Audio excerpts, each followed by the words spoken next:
the great benefits of good association. It's like who and what we associate with. We're with. What do we read? What do you watch?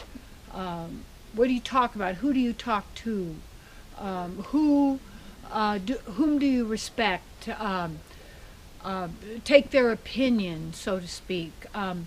The people you live with and you hang out with, your friends and such. And in a sense, well, not sense, but we rise and fall by our association. And one of the things in AA is to actually tell people that you got to change your associations, because if you are wanting to give up something because it's been detrimental to you, then the key is to not have that around you. And you can do that in anything that you're doing. If you really want to get rid of something, then you want to get rid of it. I remember many years ago when I first became a vegetarian, and I then went to my friend's house and cleaned out her cupboards and closets and fridge. I don't know how she was still my friend, but anyway, I meant well, but it wasn't for me to then tell other people what to do. I have to share what I do and the benefits that I receive from something. So the benefit of good association would be, if you're going to read something that is empowering and inspiring to you. And so much is just people's stories and the same stories and just a different way to write them and do it. But it always is the same. Ends in death, loss, lack, all of these kind of things. Yeah, but that's stories that we've done it all. We already know all those. And then it becomes his story or history repeating itself, because people continue to follow the same script. Because of according to the Vedas and the Puranas of the Vedas, the number one problem is to misidentify yourself as this physical body. And when you do that, you believe that you're going to die. You believe that, and then the suffering that we go through and the pain begins in the mind.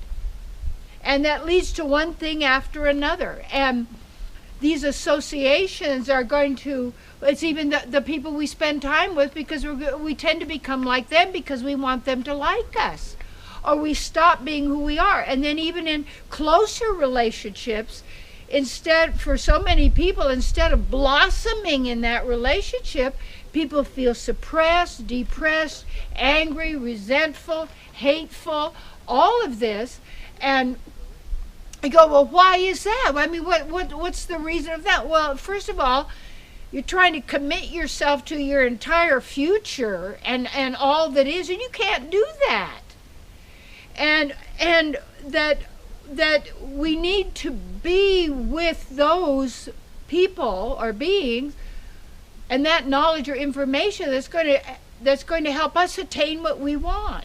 One of the things I did when I first started out as a public speaker, and I was part of the National Speakers Association, and I would then go and associate with the top motivational speakers in the world, and they were wonderful people, very encouraging and all of that. But I'd also say, hey, I could do that. They're like that. They're like me, and I'd associate with these people. You become like who you associate with.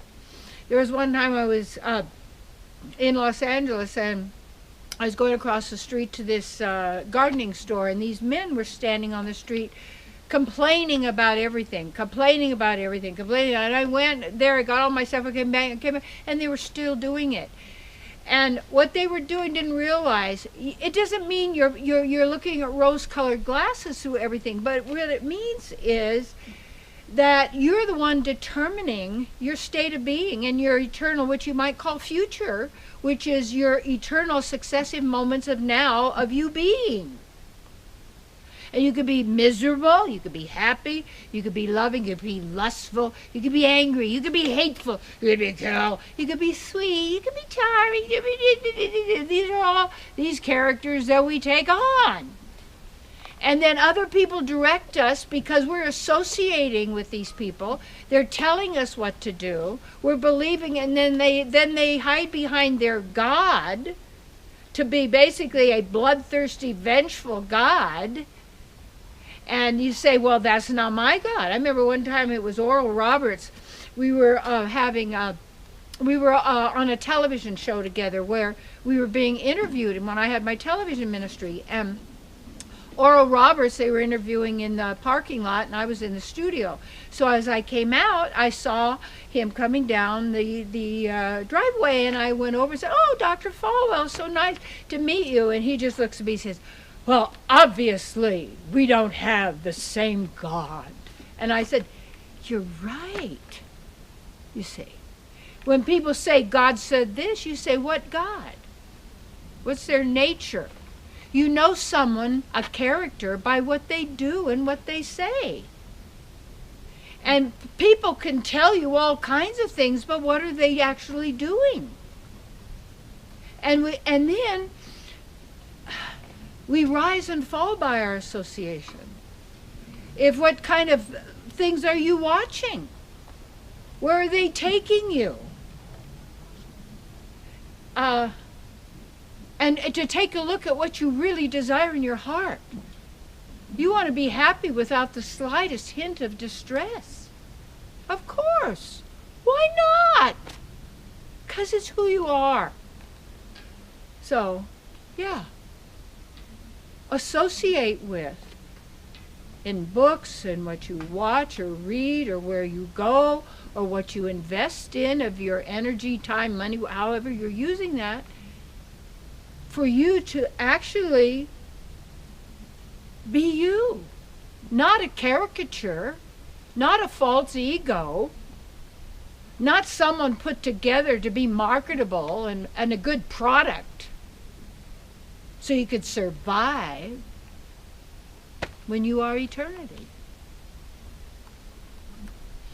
Associate with your God presence within.